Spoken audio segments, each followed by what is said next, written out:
verse, and I was like, and it was just kind of saying nobody could help me, I'm stuck here, and I thought, well, this sucks, so I just put it away.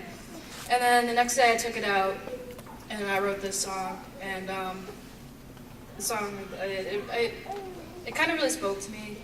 So I sang it at Pops last year, and I'm going to sing it here, and I hope a lot of you can get something out of this song too. So, here we go. We good? Okay.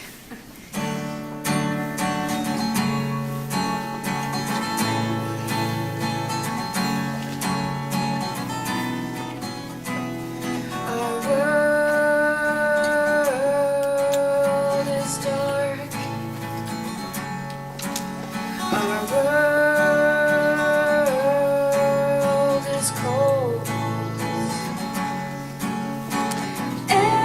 Everyone's together, but we're all so alone, so alone. The noise, the stress is here to stay, here to stay. This is just how the world was made. Sad through pain. How does anyone find their way? Take a deep breath, close your eyes, and leave all your past behind. Never give up, push on through.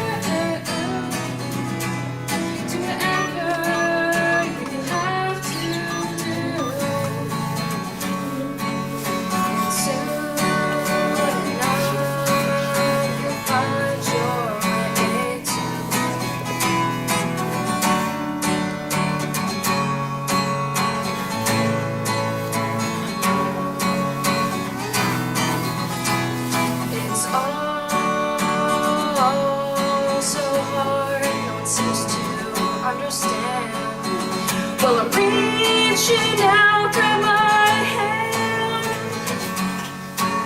No one understands, no one understands. I'm so lost, I'm so confused, and I don't know what to do. Take a deep breath, close your eyes.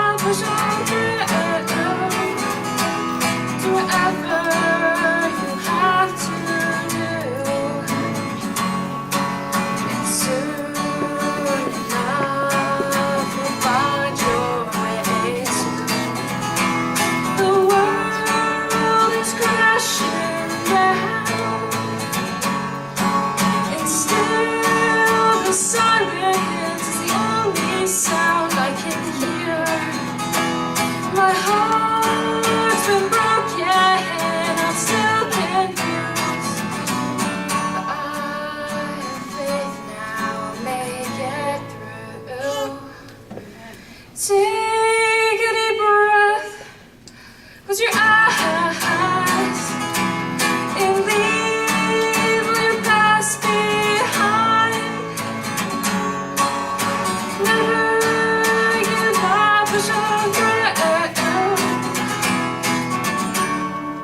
Do whatever you have to do, and I promise you, you'll find.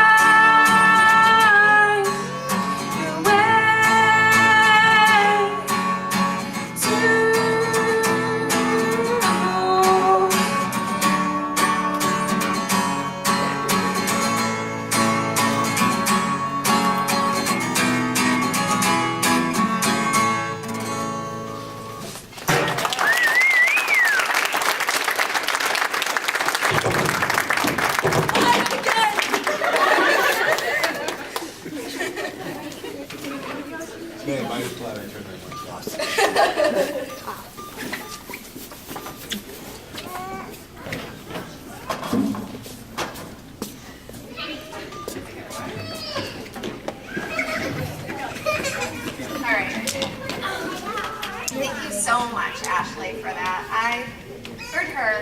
play that song a few times in our youth group, and I asked her, I really wanted her to sing at this walk this year, so I'm so glad she was able to make it.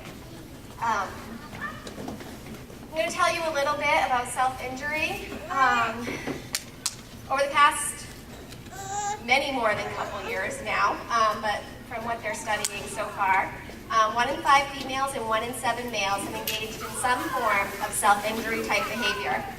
The growing concern of cutting is now in the forefront of many mental health agencies, schools, and youth leaders' concerns for young adults today.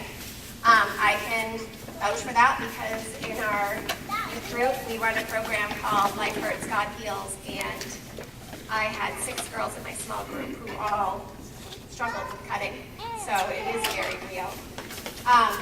What is self-injury? Self-harm, also known as self-injury, cutting, is self-inflicted violence. Self-injurious behavior, self-mutilation, or cutting can be defined as deliberate, direct injury of one's own body that causes tissue damage or leaves marks for more than a few minutes, and that is done in order to deal with an overwhelming stressful situation. It goes beyond this.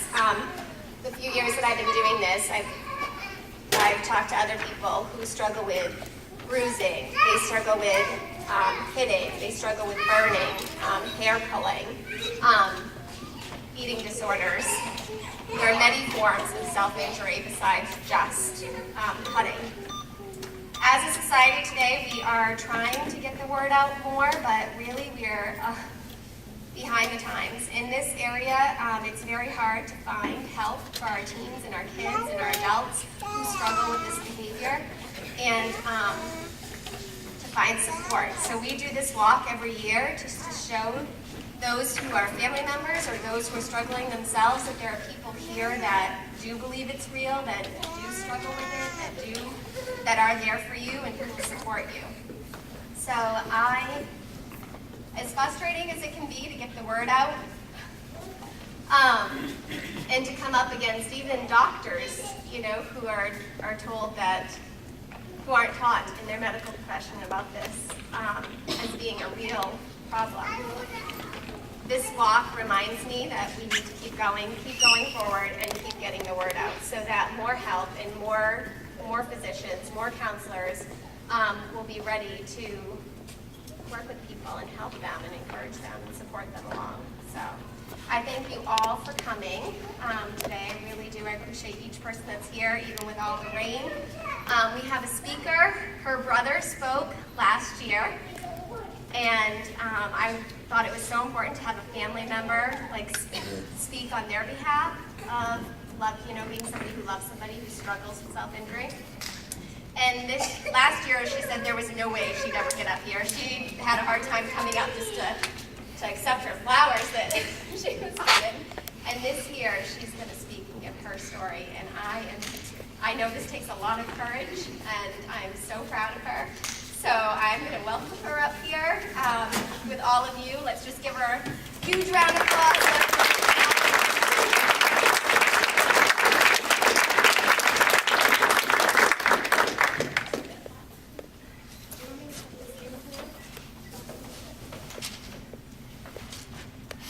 For those of you in this room who do not know me, my name is Alicia Gutowski.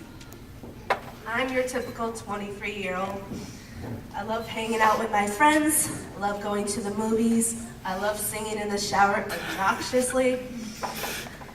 I'm a daughter, a friend, a sister, a godmother, a niece, and for over 10 years, I was a cutter. Everybody here has felt embarrassed, scared, sad, angry, betrayed, or hurt at some point in their life. Growing up, every day was a battle for me. Even the smallest of obstacles I faced would result in me crying. The first time I cut myself, I was 10 years old. I do not recall what made me do it, but I remember how helpless I felt. It was as if I was screaming, but no words were coming out. I held a knife to my wrist and slid it effortlessly, waiting for the pain. Instead, a wave of relief washed over me. Felt like I had been drowning, but now I was above water, breathing for the first time. After I made the cut, realization hit me. Who in their right mind would cut themselves to make themselves feel better?